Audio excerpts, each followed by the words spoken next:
EVM-കളെ പൊതുവെയാണ് പറയുന്നത്. Elon Musk അദ്ദേഹത്തിന്റെ പരാമർശത്തിൽ അദ്ദേഹം എക്സ് പ്ലാറ്റ്ഫോമിൽ പങ്കുവച്ചിരിക്കുന്ന വരികളിൽ അദ്ദേഹം EVM-കളെ പൊതുവായിട്ടാണ് പറയുന്നത്. അതിന് താഴെ അമേരിക്കൻ തെരഞ്ഞെടുപ്പിൽ സ്വതന്ത്ര സ്ഥാനാർത്ഥിയായിരിക്കുന്ന ആളടക്കം വന്ന് വിക്ടോറിയയിലെ തെരഞ്ഞെടുപ്പുമായി ബന്ധപ്പെട്ട ചില കാര്യങ്ങൾ പറയുന്നുണ്ട്. പക്ഷേ ശ്രീ രാജീവ് ചന്ദ്രശേഖർ അതിൽ വളരെ ആക്റ്റീവായിട്ടുള്ളൊരു നിലയെടുക്കുകയാണ്.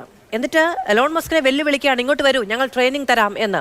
അപ്പോൾ ഇതൊരു വലിയ പ്രതിരോധത്തിൻ്റെ ആദ്യം തന്നെ എടുത്തു ചാടി വെക്കുന്ന ഒരു പ്രതിരോധത്തിൻ്റെ സൂചനയായിട്ടാണോ കാണാൻ? എന്തുകൊണ്ടാണ് അത് BJP-യെ അല്ലെങ്കിൽ ഇന്ത്യൻ തെരഞ്ഞെടുപ്പ് സംവിധാനത്തെ ഒക്കെ ചൂണ്ടുന്നതാണ് എന്നൊരു തോന്നലുണ്ടാകുന്നത്?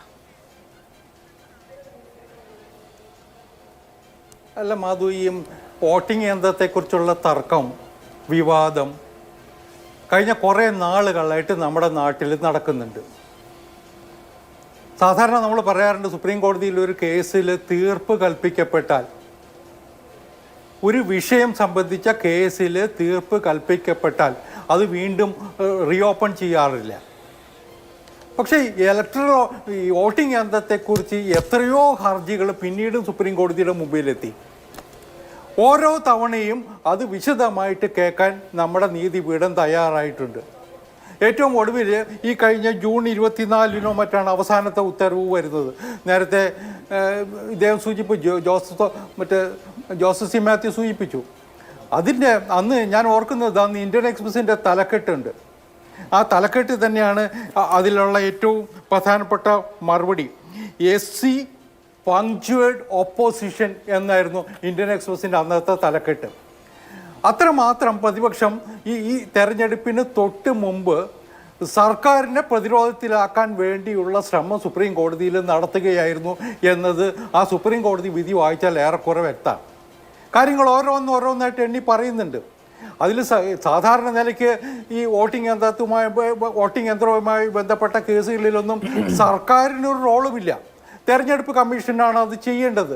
തെരഞ്ഞെടുപ്പ് കമ്മീഷനാണ് കോടതിയുടെ മുമ്പിൽ ഹാജരായിട്ട് അവരുടെ നിലപാടുകൾ വിശദീകരിക്കുന്നത്. പക്ഷേ ആ കേസിൽ സുപ്രീം കോടതി അവസാനം പറഞ്ഞു, VVPATകൾ മുഴുവൻ എണ്ണണം എന്നുള്ള ഏറ്റവും ഒടുവിലത്തെ ആവശ്യവും കൂടി തള്ളിക്കളഞ്ഞതിന് ശേഷമാണ് ഇന്നത്തെ സംവിധാനം തുടരട്ടെ എന്ന് സുപ്രീം കോടതി പറഞ്ഞത്. നമ്മൾ നീതിന്യായ പീഠത്തിൻ്റെ ആ ഉത്തരവിനൊപ്പം നിൽക്കാനുള്ള ബാധ്യതയുള്ളവരാണ്. അതിനൊപ്പം സർക്കാർ നിൽക്കുന്നു, BJPയും നിൽക്കുന്നു.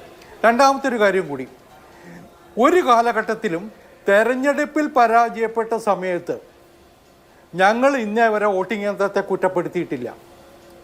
തെരഞ്ഞെടുപ്പിന് റിസൾട്ട് വരുന്നതിന് മുമ്പ് വോട്ടിംഗ് യന്ത്രത്തെ ആക്ഷേപിച്ച് പത്രസമ്മേളനം നടത്തിയ നേതാക്കന്മാർ ഇവിടെയുണ്ട്.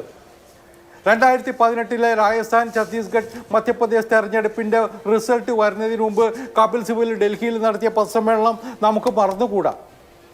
ഡൽഹി തെരഞ്ഞെടുപ്പ് കഴിഞ്ഞ സമയത്ത് കേജ്രിവാളും കൂട്ടരും കോൺഗ്രസ്സുകാരും നടത്തിയ പത്രസമ്മേളനവും ഉണ്ട്. അതും നമ്മൾ മറന്നുകൂടാ. തെരഞ്ഞെടുപ്പിൽ ജയിച്ചു കഴിഞ്ഞപ്പോൾ ഇതിൽ നിന്നൊക്കെ ഒളിച്ചോടി ഈ വോട്ടിംഗ് യന്ത്രം മുഴുവൻ പരമാർത്ഥമാണ്, സത്യസന്ധമാണ് എന്നുള്ളൊരു നിലപാടെടുക്കുന്നതും നമ്മളിവിടെ കണ്ടിട്ടുണ്ട്. അപ്പോൾ തെരഞ്ഞെടുപ്പിൽ തോക്കുന്നത് വരെയേ ഉള്ളൂ, തോക്കുന്ന സമയത്ത് മാത്രമേ ഉള്ളൂ EVM-നെ കുറ്റം പറയുന്നത്. അതിനകത്തൊരു രാഷ്ട്രീയമുണ്ട്. ഞാനൊരു കാര്യം കൂടി സൂചിപ്പിച്ചിട്ട് ഞാൻ ഇതിൻ്റെ പ്രാധാന്യത്തിലേക്ക് വരാം. ഇതിൽ വോട്ടിംഗ് യന്ത്രത്തിൽ ഒരു 3 പ്രത്യേകതയുണ്ട്. ഈ ജോസഫ് സി മാത്യു ഒക്കെ അത് ശ്രദ്ധിച്ചിട്ടുണ്ടാവുമെന്ന് ഞാൻ വിചാരിക്കുന്നത്. ഇലക്ഷൻ കമ്മീഷൻ തന്നെ പറയുന്നത് 3 ഘട്ടങ്ങളിലാണ് ഇത് രൂപപ്പെട്ടിട്ടുള്ളത്. ഒന്ന്, 2006-ന് മുമ്പ് ആ വോട്ടിംഗ് യന്ത്രങ്ങളെ മുഴുവൻ പറയുന്നത് M1 എന്ന പേരിലാണ്, M1 വോട്ടിംഗ് യന്ത്രങ്ങൾ. രണ്ടാമത്തേത് 2006 മുതൽ 2013 വരെ, അത് M2 കാറ്റഗറിയിൽ പെടുന്നതാണ്. മൂന്നാമത്തേത് 2013 മുതൽ ഉള്ള വോട്ടിംഗ് യന്ത്രങ്ങളാണ്. കാരണം 2013-ലാണ് അതിൻ്റെ അപ്ഡേഷൻ നടന്നിട്ടുള്ളത്. ആദ്യം 2006-ന് മുമ്പ് നടന്നു, പിന്നീട് 2013-ൽ നടന്നു, പിന്നെ 2006-ല്, 2001-ല്, 2006-ല്, 2013-ല്. ഈ 2013-ല് അപ്ഡേഷൻ നടത്തിയ വോട്ടിംഗ് യന്ത്രങ്ങളാണ് ഇന്നും നമ്മൾ ഉപയോഗിക്കുന്നത്.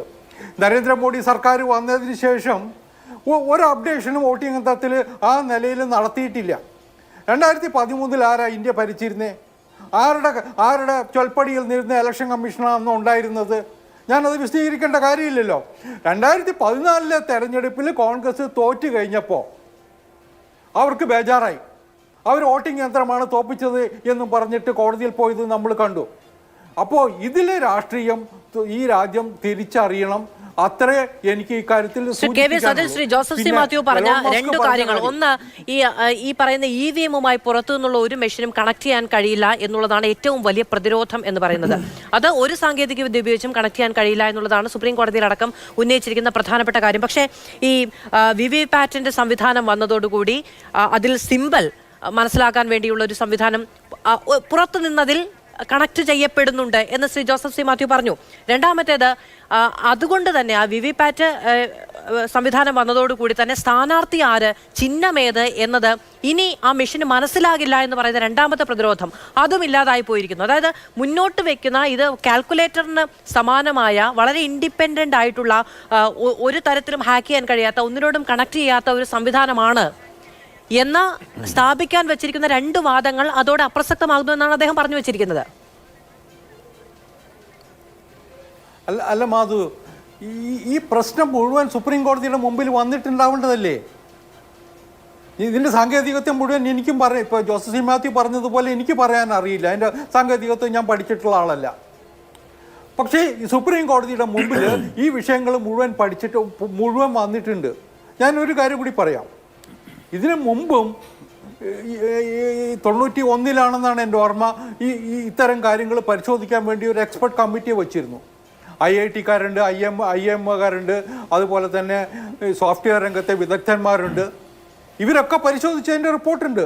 അതും അന്നത്തെ ഗവൺമെൻറ്റും ഇലക്ഷൻ കമ്മീഷനും കോടതിയും ഒക്കെ അംഗീകരിച്ചതാണ്.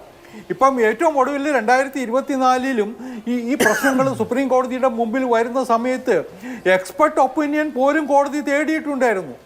അപ്പോൾ ആ എക്സ്പെർട്ട് ഒപ്പീനിയൻസ് മുഴുവൻ തെറ്റായിരുന്നു, അബദ്ധജടിലമായിരുന്നു. അത് സുപ്രീം കോടതി ഒരു വിധി പറഞ്ഞാൽ അത് പരമാധികാര കോടതിയാണ്, അത് ഏറ്റവും സുപ്രീം തന്നെയാണ്, അത് അനുസരിച്ച് തന്നെയാണ് നമ്മൾ പിന്നീട് ആ കാര്യങ്ങൾ എടുക്കേണ്ടത്. പക്ഷെ അതുകൊണ്ട് EVM-കളെ പറ്റി ആരെങ്കിലും തരത്തിലുള്ള എന്തെങ്കിലും തരത്തിൽ വിമർശനം ഉന്നയിക്കുമ്പോൾ പിന്നീട് ചർച്ച ചെയ്യാനേ പാടില്ല എന്നൊന്നുമില്ല.